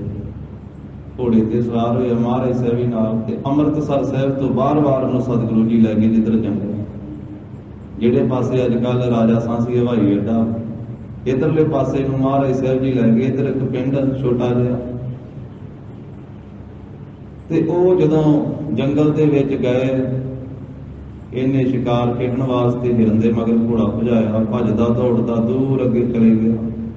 ਉੱਥੇ ਪਾਣੀ ਦਾ ਤਲਾਬ, ਉਹਦੇ ਕੰਢੇ ਤੇ ਬੈਠ ਕਰਕੇ ਘੋੜਾ ਬੰਨ੍ਹ ਕੇ ਪਾਣੀ ਪੀਤਾ, ਥੱਲੇ ਬੈਠਾ। ਉੱਥੇ ਕੋਈ ਬੱਚੇ ਆਏ, ਉਹਨਾਂ ਵੇਖਿਆ। ਉਹ ਆਪਣੇ ਘਰੇ ਗਏ ਤੇ ਜਾ ਕੇ ਆਪਣੀ ਮਾਤਾ ਨੂੰ ਕਹਿੰਦੇ ਆ ਵੀ ਤੁਸੀਂ ਰੋ ਰਹੇ ਹੋ, ਪਿਤਾ ਜੀ ਤੇ ਬਾਹਰ ਬੈਠੇ ਹੋਏ ਨੇ ਜੰਗਲ ਦੇ ਵਿੱਚ। ਉਹ ਘਰ ਵਾਲੀ ਆ ਗਏ, ਜਿੰਨੇ 5-7 ਨਿਆਣੇ ਸੀ ਉਹ ਵੀ ਇਕੱਠੇ ਹੋ ਕੇ ਆ ਗਏ, ਹੋਰ ਵੀ ਲੋਕ ਆ ਗਏ। ਉਹ ਕਹਿੰਦੇ ਆ ਵੀ ਅਸੀਂ ਰੋਣ ਡਏ ਆ, ਘਰੇ ਸਾਰਾ ਟੱਬਰ ਤੇ ਇੱਥੇ ਰਾਜਾ ਬਣ ਕੇ ਬੈਠਾ। ਉਹ ਆਖੇ ਮੈਂ ਸਕੇਤ ਮੰਡੀ ਦਾ ਰਾਜਾ ਵਾ। ਉਹ ਇਸਤਰੀ ਆਖੇ ਵੀ ਤੂੰ ਮੇਰੇ ਘਰ ਵਾਲਾ। ਉੱਥੇ ਝਗੜਾ ਆਪਸ ਵਿੱਚ ਹੋਇਆ। ਇੰਨੇ ਚਿਰ ਨੂੰ ਧੰਨ ਗੁਰੂ ਅਰਜਨ ਦੇਵ ਸਾਹਿਬ ਮਹਾਰਾਜ ਉੱਥੇ ਪਹੁੰਚ ਜਾਂਦੇ, ਗਰੀਬ ਨਵਾਜ਼। ਹੁਣ ਰਾਜਾ ਹੈਰਾਨ ਵੀ ਹੁੰਦਾ ਵੀ ਹੈ ਮੇਰਾ ਹੀ ਪਰਿਵਾਰ ਜਿਹੜਾ ਮੈਂ ਸੁਪਨੇ 'ਚ ਵੇਖਿਆ ਸੀ। ਆ ਮੈਂ ਘਰ ਵਾਲੀ ਸੁਪਨੇ 'ਚ, ਇਹਦੇ ਨਾਲ ਹੀ ਮੇਰਾ ਵਿਆਹ ਹੋਇਆ ਸੀ। ਆ ਬੱਚੇ ਮੇਰੇ ਘਰੇ ਹੀ ਪੈਦਾ ਹੋਏ ਸੀ, ਉਹੀ ਬੱਚੇ ਆ ਜਿਹੜਾ ਰਾਤੀ ਸੁਪਨਾ ਵੇਖਿਆ ਮੈਂ। ਪਰ ਇਹ ਕੀ ਕਾਰਨ ਹੈ? ਮੈਂ ਤਾਂ ਸੁਪਨਾ ਵੇਖਿਆ ਸੀ ਤੇ ਇਹ ਪ੍ਰਤੱਖ ਘੇਰੀ ਬੈਠੇ ਮੈਨੂੰ। ਫਿਰ ਸਤਿਗੁਰੂ ਜਦੋਂ ਉੱਥੇ ਪਹੁੰਚੇ ਤੇ ਮਹਾਰਾਜ ਸਾਹਿਬ ਨੇ ਉਸ ਇਸਤਰੀ ਨੂੰ ਆਖਿਆ ਕਿ ਤੁਹਾਡੇ ਪਤੀ ਜੋ ਚੜ੍ਹਾਈ ਕਰ ਗਏ ਸੀ, ਉਹਨਾਂ ਦੀ ਤੁਸੀਂ ਕਿਹੜੀ ਕਿਰਿਆ ਕੀਤੀ? ਉਹਨਾਂ ਦਾ ਸੰਸਕਾਰ ਕੀਤਾ ਸੀ ਕਿ ਦਫਨਾਇਆ ਸੀ? ਉਹਨੇ ਆਖਿਆ ਜੀ ਦਫਨਾਇਆ ਸੀ। ਮਹਾਰਾਜ ਕਹਿੰਦੇ ਉੱਥੇ ਵੇਖੋ, ਜੇ ਉੱਥੇ ਹੋਇਆ ਤੇ ਫਿਰ ਤੁਹਾਡਾ ਪਤੀ ਉਹ ਹੋਵੇਗਾ।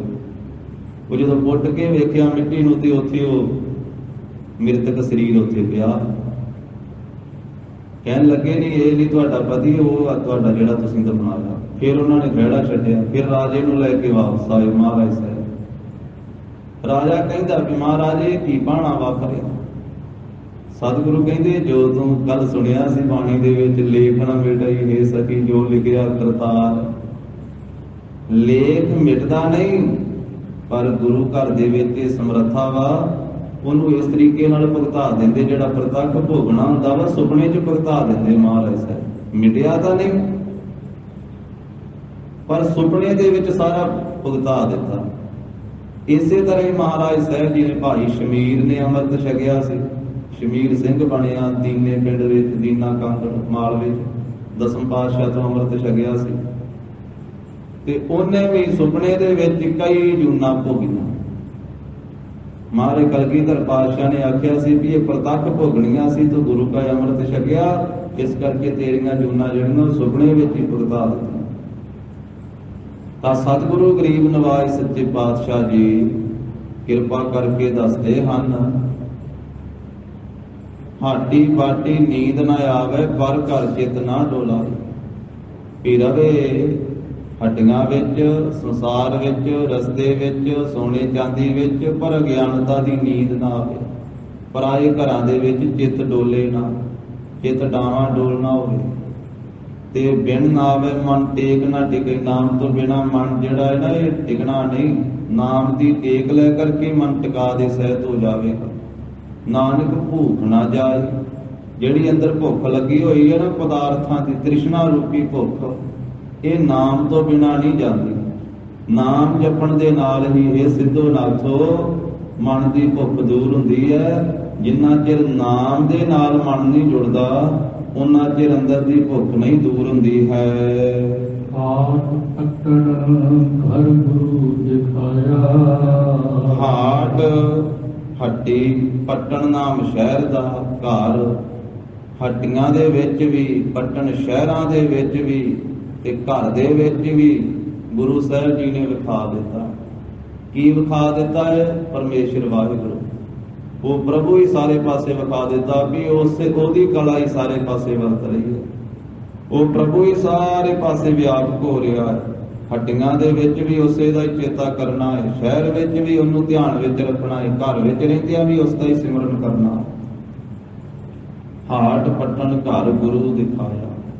ਹਾਟ ਹਿਰਦਾ ਰੂਪੀ ਹੱਡੀ, ਪੱਟਣ ਸਰੀਰ ਰੂਪੀ ਪੱਟਣ ਸ਼ਹਿਰ, ਤੇ ਘਰ ਇਹ ਘਰ ਦੇ ਵਿੱਚ ਸਤ ਸੰਗਤ ਰੂਪੀ ਘਰ ਦੇ ਵਿੱਚ ਗੁਰੂ ਸਾਹਿਬ ਜੀ ਨੇ ਵਿਖਾ ਦਿੱਤਾ ਹੈ ਅਕਾਲ ਪੁਰਖ ਵਾਹਿਗੁਰੂ ਜੀ ਦਾ ਸਰੂਪ। ਸਹਜੇ ਸਚ ਵਾਪਾਰੂ, ਤੇ ਸਹਜੇ ਸ਼ਾਂਤੀ ਪੂਰਵਕ, ਸਹਜੇ ਗੁਰੂ ਕੇ ਗਿਆਨ ਦੇ ਦੁਆਰਾ ਜੋ ਸੱਚ ਦੇ ਨਾਲ ਜੁੜਨਾ ਹੈ, ਇਹ ਸੱਚ ਦਾ ਵਪਾਰ ਕਰਨਾ ਹੈ, ਸੱਚੇ ਨਾਮ ਨੂੰ ਜਪਣਾ ਹੈ, ਸੱਚੇ ਨਾਮ ਦੀ ਆਰਾਧਨਾ ਕਰਨੀ ਹੈ, ਇਸ ਤਰ੍ਹਾਂ ਇਹ ਸੱਚ ਦੇ ਵਪਾਰੀ ਬਣ ਕੇ ਸੱਚ ਦਾ ਵਪਾਰ ਕਰਨਾ ਹੈ ਸਹਿਜੇ ਹੀ। ਖੰਡਿਤ ਨਿਦਰਾ ਅਲਪ ਆਹਾਰੰ। ਮਹਾਰਾਜ ਕਹਿੰਦੇ ਨੀਂਦ ਨੂੰ ਖੰਡਨ ਕਰਨਾ ਹੈ, ਨੀਂਦ ਦੀ ਨਿਵਰਤੀ ਕਰਨੀ ਹੈ। ਜੋ ਇਹ ਨੀਂਦ ਹੈ, ਬਹੁਤਾ ਸੌਣਾ, ਇਹ ਆਲਸ ਦਾ ਤਿਆਗ ਕਰਨਾ ਹੈ, ਇਹ ਖੰਡਿਤ ਕਰਨੀ ਹੈ ਨਿੰਦਰਾ। ਤੇ ਅਲਪ ਆਹਾਰਨ, ਅਲਪ ਥੋੜਾ ਕਰਨਾ ਹੈ ਆਹਾਰ, ਥੋੜਾ ਸੌਣਾ ਹੈ ਤੇ ਥੋੜਾ ਖਾਣਾ ਹੈ। ਨਾਨਕ ਤਤ ਵਿਚਾਰੋ। ਇਸ ਤਰ੍ਹਾਂ ਮਹਾਰਾਜ ਕਹਿੰਦੇ ਫਿਰ ਤਤ ਦੇ ਵਿਚਾਰ ਕਰਨ ਵਾਲਾ ਬਣਦਾ ਹੈ। ਇਸ ਤਤ ਦੀ ਵਿਚਾਰ ਕਰੋ, ਫਿਰ ਸਿਧਾਂਤ ਸਰੂਪ ਜੋ ਪਰਮੇਸ਼ਰ ਵਾਹਿਗੁਰੂ ਹੈ ਉਸ ਦੀ ਵਿਚਾਰ ਕਰਨ ਵਾਲਾ ਇਹ ਜੀਵ ਬਣ ਜਾਂਦਾ ਹੈ।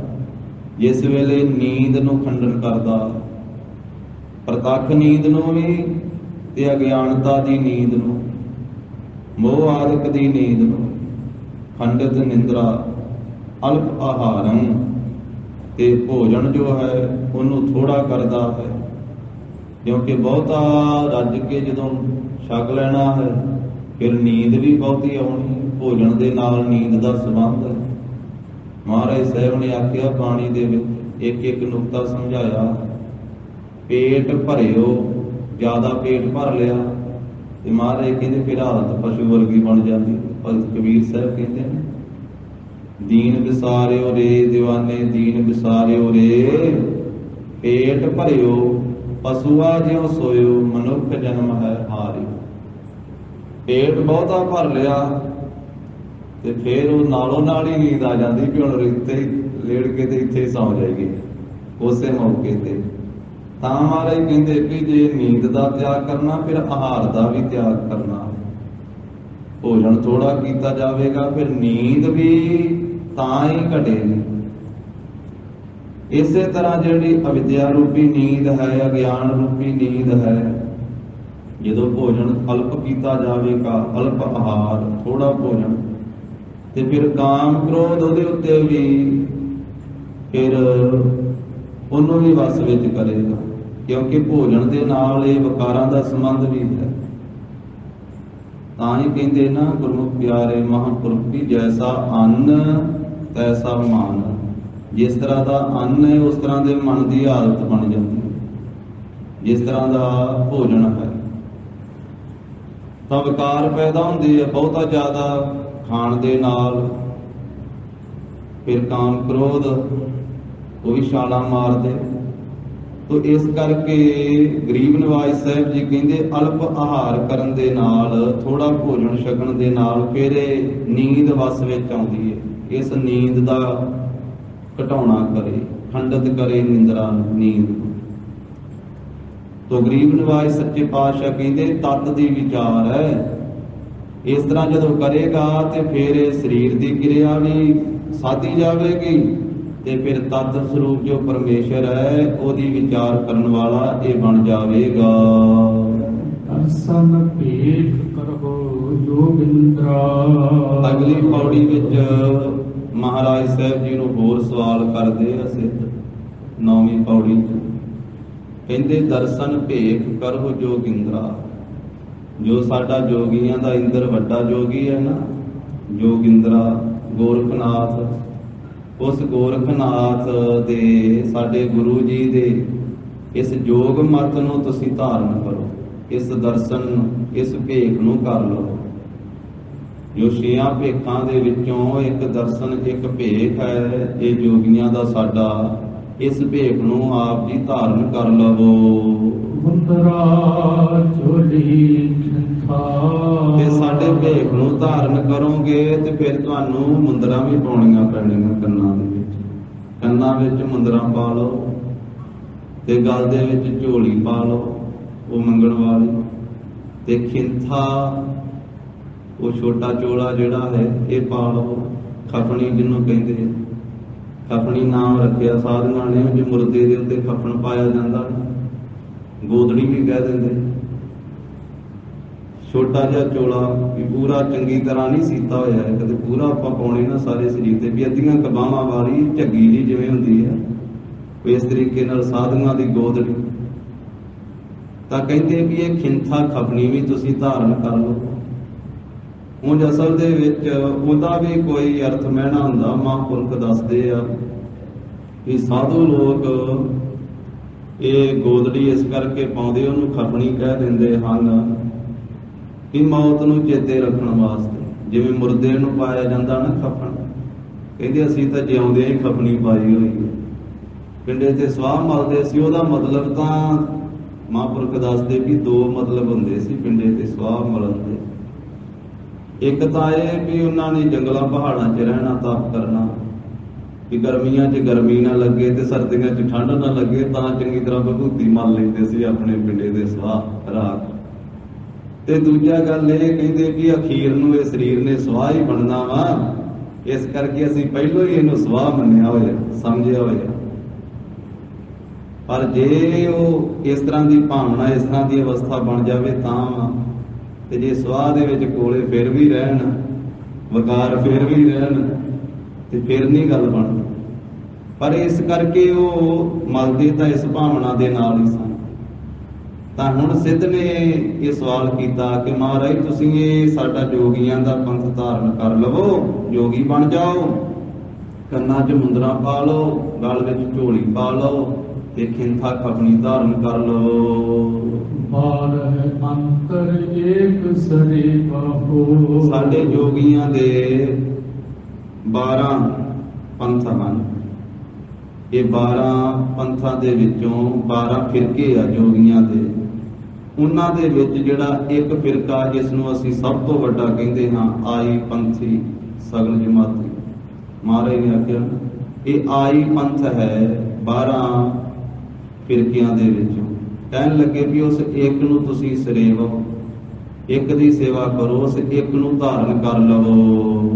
ਖਾਟ ਦਰਸ਼ਨ ਇੱਕ ਪੰਥਾ। ਇਹ 6 ਜਿਹੜੇ ਦਰਸ਼ਨ ਹਨ, ਜੋਗੀ, ਜੰਗਮ, ਸਰੇਵੜੇ, ਸੰਨਿਆਸੀ, ਦਰਵੇਸ਼ ਆਦਿਕ, ਇਹ 6 ਭੇਖਾਂ ਦੇ ਵਿੱਚੋਂ ਇੱਕ ਜਿਹੜਾ ਸਾਡਾ ਜੋਗੀਆਂ ਦਾ ਪੰਥ ਹੈ, ਇਹਨੂੰ ਤੁਸੀਂ ਧਾਰਨ ਕਰ ਲਵੋ। 12 ਦੇ ਵਿੱਚੋਂ, 12 ਫਿਰਕਿਆਂ ਵਿੱਚੋਂ ਜੋ ਇੱਕ ਇਹ ਆਈ ਪੰਥ ਹੈ। ਇਨ ਬਿਧ ਮਨ ਸਮਝਾਈਐ ਪੁਰਖਾ। ਸਤਿਗੁਰੂ ਜੀ ਨੂੰ ਕਹਿੰਦੇ ਵੀ ਹੈ ਪੁਰਖਾ, ਇਸ ਤਰ੍ਹਾਂ ਫਿਰ ਮਨ ਨੂੰ ਸਮਝਾਈਦਾ। ਪਿੰਡੇ ਦੇ ਉੱਤੇ ਖਪਣੀ ਪਾ ਕੇ, ਗਲ ਵਿੱਚ ਝੋਲੀ ਪਾ ਕੇ, ਕੰਨਾਂ 'ਚ ਮੁੰਦਰਾਂ ਪਾ ਕੇ, ਹੱਥ 'ਚ ਠੂਠਾ ਫੜ ਕੇ, ਇਸ ਤਰ੍ਹਾਂ ਜਦੋਂ ਮੰਗੀਦਾ ਹੈ ਤੇ ਫਿਰ ਮਨ ਨੂੰ ਵਸ ਕਰਨ ਵਾਸਤੇ ਸਾਰਾ ਕੁਝ ਕਰੀਦਾ। ਇਨ ਬਿਧ ਮਨ ਸਮਝਾਈਏ ਪੁਰਖਾ। ਇਹ ਪੁਰਖਾ ਸੀ ਇਸ ਤਰ੍ਹਾਂ ਜੋਗੀ ਬਣ ਕੇ ਮਨ ਨੂੰ ਸਮਝਾਉਂਦੇ ਆ, ਮਨ ਨੂੰ ਕਾਬੂ ਕਰਦੇ। ਤਾਂ ਹੀ ਫਿਰ ਜੋਗੀਆਂ ਨੇ ਵੱਡੇ ਵੱਡੇ ਰਾਜਿਆਂ ਦੇ ਹੱਥਾਂ ਵਿੱਚ ਵੀ ਠੂਠੇ ਫੜਾ ਦਿੱਤੇ ਸੀ। ਗੋਪੀ ਚੰਦ ਜੋਗੀ ਜਿਹੜਾ, ਉਹ ਵੀ ਰਾਜਾ ਸੀ, ਰਾਜ ਭਾਗ ਛੱਡ ਕੇ ਜੋਗੀ ਬਣਿਆ। ਤੇ ਭਰਤਰੀ ਵੀ ਰਾਜ ਭਾਗ ਕਰਦਾ ਸੀ। ਜਦੋਂ ਰਾਜ ਭਾਗ ਛੱਡ ਕੇ ਜੋ ਗੋਰਖਨਾਥ ਦਾ ਚੇਲਾ ਬਣਿਆ ਤੇ 9 ਕਰੋੜ ਦੇ, ਤੇ ਕਹਿੰਦੇ ਉਹਨਾਂ ਦਿਨਾਂ 'ਚ ਹੀਰੇ ਹੀ ਸੀ ਇਕੱਲੇ ਭਰਤਰੀ ਰਾਜੇ ਦੇ ਕੋਲ। ਬਾਕੀ ਹਾਥੀ, ਘੋੜੇ, ਸੋਨਾ, ਚਾਂਦੀ, ਦੌਲਤ, ਮਹਿਲ ਮਾੜੀਆਂ, ਬਹੁਤ ਕੁਝ ਸੀ। ਪਰ ਬਣ ਗਿਆ ਗੋਰਖਨਾਥ ਦਾ ਚੇਲਾ। ਉਹਨੇ ਕਿਹਾ ਸਭ ਕੁਝ ਛੱਡ ਕੇ ਹੁਣ ਪਿੰਡੇ ਤੇ ਸਵਾਹ ਮਲ, ਕੇਸਾਂ ਦੀਆਂ ਜੜਾਵਾਂ ਬਣਾ ਲਾ, ਕੰਨਾਂ 'ਚ ਮੁੰਦਰਾਂ ਪਾ ਲਾ, ਗਲ ਵਿੱਚ ਖਪਣੀ ਪਾ ਲਾ, ਖਿੰਸਾ ਝੋਲੀ ਪਾ ਲਾ, ਤੇ ਆ ਠੂਠਾ ਪੜਦਾ ਤੇ ਮੰਗ ਕੇ ਲਿਆ। ਜਦੋਂ ਮੰਗਣ ਗਿਆ ਤੇ ਫਿਰ ਮੰਗਣ ਗਿਆ ਸੋ ਮਰ ਗਿਆ। ਫਿਰ ਆਪਣੇ ਆਪ ਨੂੰ ਮਾਰ ਕੇ ਹੀ ਮੰਗਣਾ ਪੈਂਦਾ। ਲੋਕ ਕਈ ਤਰ੍ਹਾਂ ਦੀਆਂ ਗੱਲਾਂ ਵੀ ਕਰਦੇ ਨੇ, ਕਿਸ ਤਰ੍ਹਾਂ ਹੱਟਾ ਕੱਟਾ ਤੁਰਿਆ ਫਿਰਦਾ, ਇਹ ਤੋਂ ਮਿਹਨਤ ਨਹੀਂ ਕੀਤੀ ਜਾਂਦੀ। ਹੱਥ 'ਚ ਠੂਠਾ ਫੜ ਕੇ ਮੰਗਣ ਆ ਗਿਆ। ਮੰਗਣਾ ਕੋਈ ਸੌਖਾ ਥੋੜਾ। ਤੇ ਮੰਗਣ ਇਸੇ ਕਰਕੇ ਜਾਂਦੇ ਸੀ ਵੀ ਇਹ ਮੈਂ ਇਹਨੂੰ ਮਾਰਨਾ, ਉਹ ਮੈਨੂੰ ਮਾਰਨਾ। ਤਾਂ ਉਸ ਮੌਕੇ ਦੇ ਉੱਤੇ ਜਦੋਂ ਇਸ ਤਰ੍ਹਾਂ ਜਾਣਾ, ਫਿਰ ਰੋਣਾ ਵੀ ਪਿਆ। ਮਹਾਰਾਜ ਨੇ ਆਖਿਆ ਰੋਵਹਿ ਰਾਜੇ ਕੰਨ ਪੜਾਏ, ਘਰ ਘਰ ਮੰਗਹਿ ਭੀਖਿਆ ਜਾਏ। ਜਦੋਂ ਘਰਾਂ ਘਰਾਂ ਵਿੱਚ ਜਾ ਕੇ ਭਿੱਖਿਆ ਮੰਗੀ, ਫਿਰ ਰੋਣਾ ਪਿਆ, ਕਿੱਥੇ ਅਸੀਂ ਰਾਜ ਭਾਗ ਕਰਦੇ, ਲੋਕਾਂ ਦੀਆਂ ਝੋਲੀਆਂ ਭਰਦੇ ਸਾਂ, ਚੰਗੇ ਜੋਗੀ ਬਣੇ, ਹੁਣ ਆਪ ਠੂਠਾ ਫੜ ਕੇ ਮੰਗਦੇ ਫਿਰਦੇ। ਤੋ ਇਸ ਤਰੀਕੇ ਦੇ ਨਾਲ ਉਹਨਾਂ ਆਖਿਆ ਜੀ ਇਹ ਜਿਹੜੀ ਸਾਰੀ ਕਿਰਿਆ ਇਹਨੂੰ ਬਿਧ ਮਨ ਸਮਝਾਈਏ ਪੁਰਖਾ। ਇਹ ਪੁਰਖਾ ਇਸ ਤਰ੍ਹਾਂ ਮਨ ਨੂੰ ਸਮਝਾਉਂਦੇ ਆ, ਮਨ ਨੂੰ ਸਿੱਖਿਆ ਦੇ ਕੇ ਮਨ ਨੂੰ ਕਾਬੂ ਕਰਦੇ ਹਾਂ। ਬਾਹੁੜ ਚੋਟ ਨਾ ਖਾਈਐ। ਤੇ ਫਿਰ ਦੁਬਾਰਾ ਬੌੜ ਖੁਣਾ ਫੇਰ ਚੋਟ ਕਾਲ ਦੀ ਸੱਟ ਨਹੀਂ ਖਾਣੀ ਪੈਂਦੀ ਹੈ। ਨਾਨਕ ਬੋਲੇ ਗੁਰਮੁਖ ਬੁਝੈ। ਇਸ 9ਵੀਂ ਪੌੜੀ ਦੀ ਅਖੀਰਲੀ ਪੰਕਤੀ ਵਿੱਚ ਗੁਰੂ ਸਾਹਿਬ ਜੀ ਦੱਸਦੇ ਹੋ ਸਿੱਧਾਂ ਮਹਾਰਾਜ ਬੋਲੇ, ਨਾਨਕ ਬੋਲੇ, ਧੰਨ ਸ੍ਰੀ ਗੁਰੂ ਨਾਨਕ ਦੇਵ ਸਾਹਿਬ ਗਰੀਬ ਨਵਾਜ ਬੋਲੇ, ਕਹਿਣ ਲੱਗੇ ਗੁਰਮੁਖ ਬੁਝੈ। ਇਹ ਜੋਗੀਓ ਸਿੱਧੋ ਨਾਥੋ ਗੁਰੂ ਜੀ ਦੀ ਸ਼ਰਨ ਵਿੱਚ ਪੈ ਕਰਕੇ ਗੁਰੂ ਸਾਹਿਬ ਜੀ ਦੇ ਪਾਸੋਂ ਪੁੱਛੇ ਕਿ ਮਨ ਨੂੰ ਕਿਵੇਂ ਸਮਝਾਉਣਾ। ਕੰਨਾਂ 'ਚ ਮੁੰਦਰਾਂ ਪਾਉਣ ਨਾਲ, ਪਿੰਡੇ ਦੇ ਉੱਤੇ ਸਰੀਰ ਦੇ ਉੱਤੇ ਖਿੰਥਾ ਖਪਣੀ ਧਾਰਨ ਕਰਨ ਨਾਲ, ਝੋਲੀ ਪਾਉਣ ਦੇ ਨਾਲ ਮਨ ਨਹੀਂ ਸਮਝਾਇਆ ਜਾਂਦਾ। ਇਹ ਮਨ ਨੂੰ ਸਮਝਾਉਣ ਵਾਸਤੇ ਗੁਰੂ ਸਾਹਿਬ ਦੀ ਸ਼ਰਨ ਵਿੱਚ ਪੈ ਕੇ ਗੁਰੂ ਸਾਹਿਬ ਦੇ ਪਾਸੋਂ ਪੁੱਛਣਾ ਕਰੇ। ਜੋਗ ਜੁਗਤ ਜਿਵ ਪਾਈਐ। ਜੋਗ ਨਾਮ ਜੁੜਨ ਦਾ ਹੈ, ਜੁਗਤ ਨਾਮ ਢੰਗ ਦਾ ਹੈ, ਤਰੀਕੇ ਦਾ ਹੈ। ਜੁੜਨ ਦੀ ਜੁਗਤੀ ਇਹ ਪਾਈਏ ਇਸ ਤਰ੍ਹਾਂ ਪ੍ਰਾਪਤ ਹੁੰਦੀ ਹੈ। ਕਿਸ ਤਰ੍ਹਾਂ? ਜਦੋਂ ਗੁਰੂ ਦੀ ਸ਼ਰਨ ਵਿੱਚ ਪੈ ਕੇ ਗੁਰੂ ਸਾਹਿਬ ਤੋਂ ਪੁੱਛੇ, ਫਿਰ ਸਤਿਗੁਰੂ ਜੀ ਦੱਸਦੇ ਆ ਵੀ ਮਨ ਨੂੰ ਕਿਵੇਂ ਕਾਬੂ ਕਰਨਾ ਹੈ। ਇਹ ਹੱਥੀਂ ਪੈਰੀਂ ਕੰਮਕਾਰ ਕਰਨਾ ਸਰੀਰ ਦੇ ਨਾਲ ਤੇ ਚਿੱਤ ਵਾਹਿਗੁਰੂ ਨਾਲ ਜੋੜ ਕੇ ਰੱਖਣਾ ਹੈ।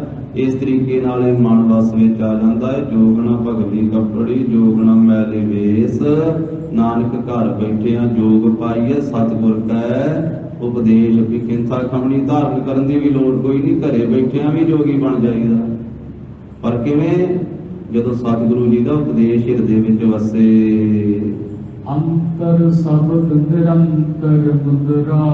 ਕਿਉਂਕਿ ਇਹ 9ਵੀਂ ਪੌੜੀ ਵਿੱਚ ਜਿਹੜੇ ਉਹਨਾਂ ਨੇ ਜ਼ਿਕਰ ਕੀਤੇ ਨਾ ਆਪਣੇ ਭੇਖ ਦੇ ਚਿੰਨ੍ਹਾਂ ਦਾ, ਉਹਦਾ ਹੁਣ ਉੱਤਰ ਇਹ 10ਵੀਂ ਪੌੜੀ 'ਚ ਮਹਾਰਾਜ ਸਾਹਿਬ ਜੀ ਦਿੰਦੇ ਆ।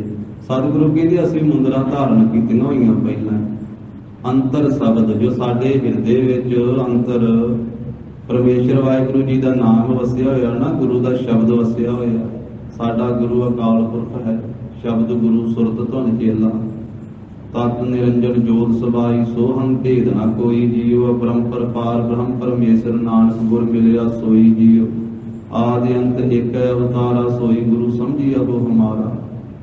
ਉਸ ਗੁਰੂ ਅਕਾਲ ਪੁਰਖ ਵਾਹਿਗੁਰੂ ਜੀ ਦਾ ਜੋ ਸ਼ਬਦ ਹੈ ਨਾ, ਉਹ ਸਾਡੇ ਅੰਦਰ ਹਿਰਦੇ ਵਿੱਚ ਵਸਿਆ ਹੋਇਆ, ਇੱਕ ਰਸ ਧਾਰਨ ਕੀਤਾ ਹੋਇਆ। ਤਾਂ ਇਹੀ ਨਿਰੰਤਰ ਮੁਦਰਾ, ਇੱਕ ਰਸ ਅਸੀਂ ਇਹ ਮੁਦਰਾ ਪਾਈਆਂ ਹੋਈਆਂ ਹਨ।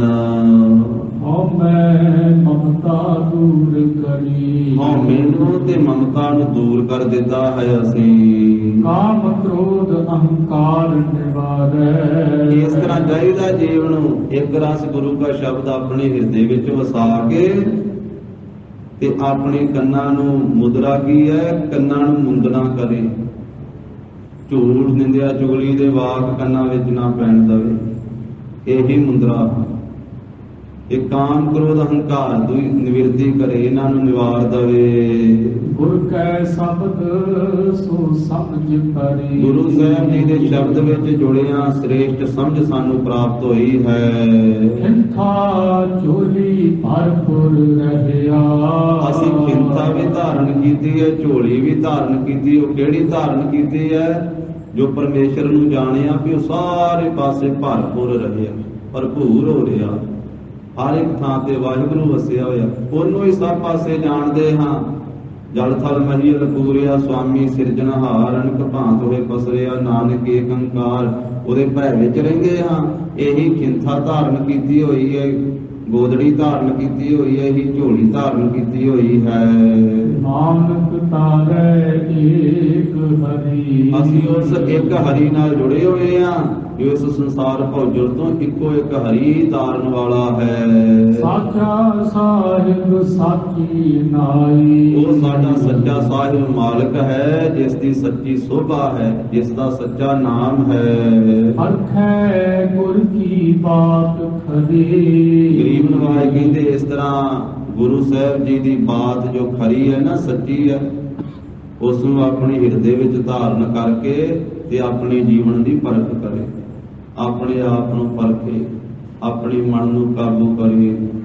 ਜਿਹੜਾ ਭਾਈ ਗੁਰੂ ਸਾਹਿਬ ਜੀ ਦੀ ਬਾਤ ਖਰੀ ਸੱਚੀ ਹਿਰਦੇ ਵਿੱਚ ਧਾਰਨ ਕਰਦਾ ਹੈ ਸਿੱਖਿਆ ਦੀ, ਉਹ ਆਪਣੇ ਆਪ ਨੂੰ ਪਰਖ ਲੈਂਦਾ ਹੈ ਕਿ ਮੈਂ ਕਿੱਥੇ ਖਲੋਤਾ ਹਾਂ, ਮੇਰਾ ਮਨ ਕਾਬੂ ਆਇਆ ਹੈ ਕਿ ਨਹੀਂ ਆਇਆ ਹੈ, ਟਿਕਿਆ ਹੈ ਕਿ ਡਾਵਾਂ ਡੋਲ ਹੈ।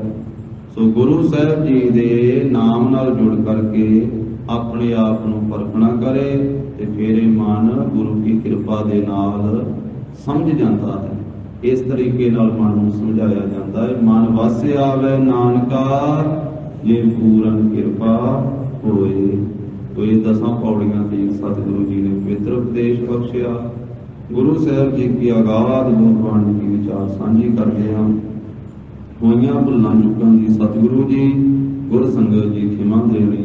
ਦੇਖੋ ਸੱਜਣੇ ਅਸੀਸ ਅੜੀਆਂ ਜਿਉ ਹੋਵੇ ਸਾਹਿਬ ਸਿਉ ਮੇਲ। ਕਿੰਥਾ ਝੋਲੀ ਹਰਪੁਰ ਰਹਿਆ ਨਾਨਕ ਤਾਰੇ ਏਕ ਹਰੀ। ਸਾਚਾ ਸਾਹਿਬ ਸਾਚੀ ਨਾਈ ਪਰਖੈ ਗੁਰ ਕੀ ਬਾਤ ਖਰੀ। ਵਾਹਿਗੁਰੂ ਜੀ ਕਾ ਖਾਲਸਾ ਵਾਹਿਗੁਰੂ ਜੀ ਕੀ ਫਤਿਹ।